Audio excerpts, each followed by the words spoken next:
Hey guys, स्वागत है आप लोग का मेरे चैनल पे, जहाँ पे मैं आज बात करने वाला हूँ WandaVision सीरीज़ का एपिसोड 4 के बारे में। तो एपिसोड शुरू करने से पहले मैं आप सबको बताना चाहता हूँ कि जो जो मेरे चैनल पे नए हैं प्लीज़ चैनल को सब्सक्राइब कीजिए, ताकि मैं आपको WandaVision सीरीज़ के सब एपिसोड को हिंदी में आपको डिटेल्स में समझा पाऊँ। एपिसोड के शुरुआत में हमें पता चलता है कि मोनिका रेम्बो जो कि ब्लिप का शिकार हुई थी और वो डस्ट बन चुकी थी। उसके बाद और वो जब डस्ट बनी थी तब वो एक हॉस्पिटल में थी और हॉस्पिटल में उसका मम्मी कैंसर से जूझ रही थी। उसी टाइम जब वो 20 मिनट्स के लिए सोने गई थी, उस टाइम वो डस्ट बन गई थी। बट उस टाइम उसका मॉम सही सलामत कैंसर से ठीक हो चुकी थी और उसी दिन उन लोग का डिस्चार्ज भी होने वाला था और उसी टाइम वो डस्ट बन चुकी थी। और उसके बाद जब डस्ट बनने के बाद जब वो फिर से वापस आई द ब्लिप के हम लोग का प्यारा हल्क की वजह से, तो उस टाइम उसका मॉम वहाँ पे नहीं थी और वो बहुत ढूंढने के बाद जब एक हॉस्पिटल के डॉक्टर के साथ मिली तो डॉक्टर ने उनको बताया कि उनका मॉम का डेथ हो चुकी है 3 साल पहले। और फिर उनको समझाया और बहुत समझने के बाद मोनिका को समझ में आया कि वो ब्लिप के बाद 5 साल के बाद आई है। मोनिका के समझने के बाद हमें 3 वीक बाद का सीन्स दिखाए जाते हैं, जहाँ पे हम दिखते हैं कि मोनिका शॉर्ट फैसिलिटी के अंदर जाते हुए दिखते हुए। शॉर्ट मतलब sentence weapon observation response division, जहाँ पे वो काम करते हैं। और जाने के बाद मोनिका वो अपनी ओल्ड कलीग्स से मिलते हैं, जो कि फ़िलहाल वहाँ एक्टिंग डायरेक्टर था जिसका नाम टाइलर हेवर था। और बातों बातों में हमें ये भी पता चलता है कि मोनिका की मॉम ने इनिशियली इसे स्टार्ट किया था और अभी टाइलर हेवर उसे एक्टिंग कर रहे हैं। उन लोग के थोड़ा बातचीत होता है। बातचीत होने के बाद टाइलर मोनिका को बोलते हैं कि आपको एक मिशन पे जाना है जहाँ पे आपको FBI को हेल्प करना है, जहाँ पे कुछ मिसिंग लोग को ढूंढने के लिए। तो इस पे मोनिका बोलते हैं कि मुझे बस यही काम बच गया कि मैं ये सब करूँ। तो उसमें टाइलर बोलते हैं कि जब लोग ब्लिप हुए थे वहाँ पे उस टाइम उसके मॉम ने कुछ डिसाइड किए थे कि अगर ब्लिप के बाद कुछ लोग वापस आए तो वो सिर्फ अर्थ पे चीज़ों में काम करेंगे। इसके बाद मोनिका मिशंस को एक्सेप्ट कर लेते हैं और वो मिस्टर ऊ से मिलने जाते हैं। अब आपको मिस्टर ऊ तो याद होगा ही होगा, क्योंकि मिस्टर ऊ को हमने एंटमैन एंड द वास्प में दिखते हुए देखे थे और जिसमें वो थोड़ा बहुत ट्रिक भी सीखे थे, जो भी हमें यहाँ पे दिखते हैं कार्ड के साथ प्ले करते हुए। यहाँ पर मिस्टर ऊ बोलते हैं कि हम एक मिसिंग पर्सन को ढूंढ रहे हैं जो हमारे लिए कुछ सबूत देने वाला था, बट अभी वो मिसिंग है और उनका आसपास के लोग कहने वाले हैं कि वो कभी वहाँ पे थे ही नहीं। तो ये सब बात मोनिका को थोड़ा समझ में नहीं आता है, तो उसमें बात समझाता है कि यहाँ पे वेस्टव्यू बोल के एक जगह है जो कभी यहाँ पे थे ही नहीं, यहाँ का पुलिस ऑफिसर का ही कहना है। इन सब के बाद वो लोग एक कंक्लूजन पे आते हैं कि वो अंदर जो हो रहा है वहाँ पे बाहर के लोग के साथ कोई कनेक्शन नहीं है और बाहर का जो लोग बचे हैं वो भूल चुके हैं कि वेस्टव्यू नाम का कोई जगह भी है और वहाँ पे कुछ लोग भी रहते हैं।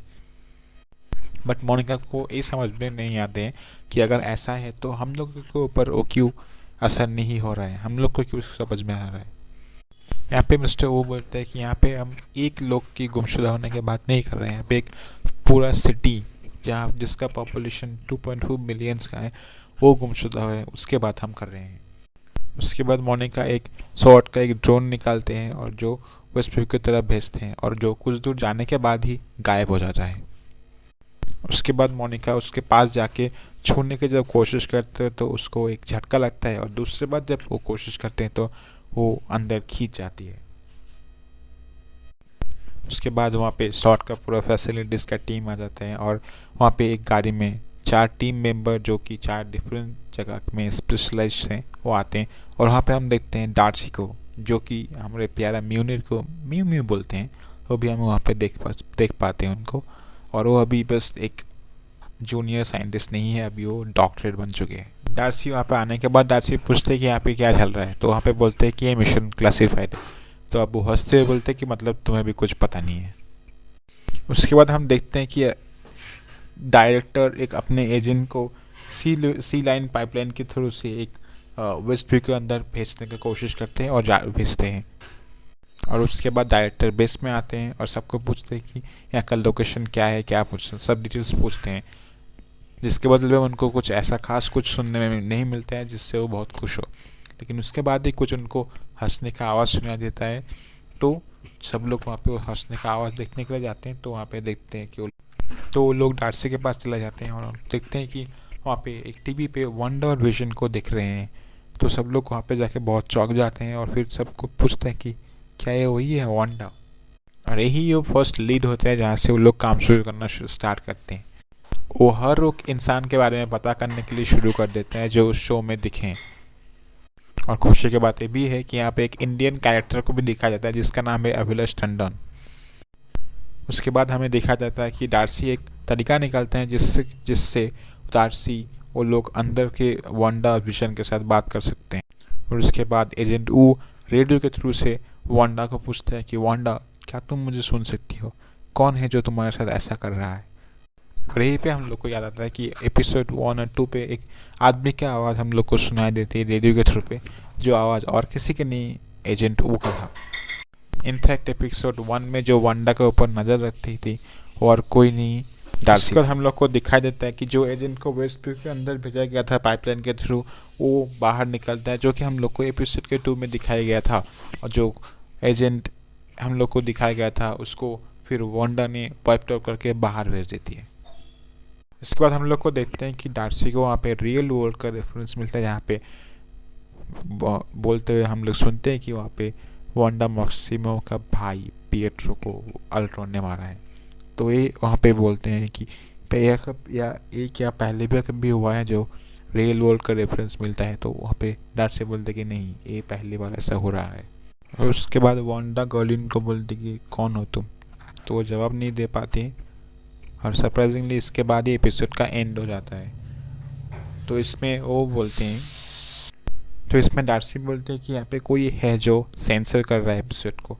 उसके बाद हमें दिखा जाता है कि जो असली में हुआ था, एपिसोड में असली में हुआ था कि वांडा को पता चल जाता है कि वो रियल वर्ल्ड से हैं। और उसके बाद वांडा अपनी पावर का इस्तेमाल करके उसको वेस्टलैंड से बाहर फेंक देती है। और उसके बाद वो अपने पावर का इस्तेमाल करके सब कुछ फिर से नॉर्मल कर देते हैं, अपने दीवार को सब नॉर्मल कर देते हैं। उसके बाद पीछे से विजन आते हैं। तो विजन आने के बाद विजन पूछते हैं कि वो कहाँ चली गई। तो वो पूछते कि वो उनको घर जाने का बहुत जल्दी था तो वो घर निकल गए। उसके बाद जब वो पीछे मुड़ते हैं वांडा तो उसको देखते हैं कि विजन बहुत ब्राउन कलर का होकर रहता है, उसका आँख बंद है और वहाँ पे माइंड स्टोन नहीं है। जो कि सीन हम लोग को याद रहता है कि जब थैनोस उसके सर से माइंड स्टोन निकालना था तो कुछ ऐसे ही हालत हुआ था विजन का। तो हम लोग एक सीन देख के वांडा बहुत डर जाती है। तो फिर वो थोड़ा खुद को संभाल के फिर जब देखते हैं विजन को, तो उसके बाद उसका नॉर्मली जो रेड कलर के विजन हम लोग को देखते हैं वो हम लोग को देख पाते हैं। और उसके बाद हम लोग देखते हैं कि डार्सी जो बाहर गिर चुकी है उसको हम देख सकते हैं यहाँ पे।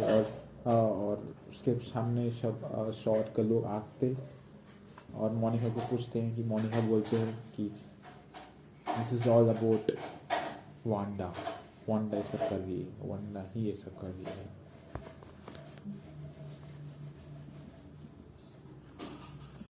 और इसी नोट पे फिर एपिसोड का ख़त्म हो जाते हैं और हम लोग को दिखा देते हैं कि एपिसोड ख़त्म हो रहा है। This is it guys. if आपको एपिसोड अच्छा लगा तो प्लीज़ लाइक करिए, सब्सक्राइब कीजिए ताकि मैं आगे के एपिसोड को भी और अच्छे से बता पाऊँ। सॉरी, शायद मेरा थोड़ा वॉइस ख़राब है, बट अगर आप लोग प्यार देंगे मुझे तो आगे का एपिसोड भी मैं आपको हिंदी में बताता रहूँगा, समझाता रहूँगा और शायद मेरा वॉइस भी थोड़ा बहुत आगे इम्प्रूव होता रहे। Thank you guys, stay safe, stay happy and always keep smiling.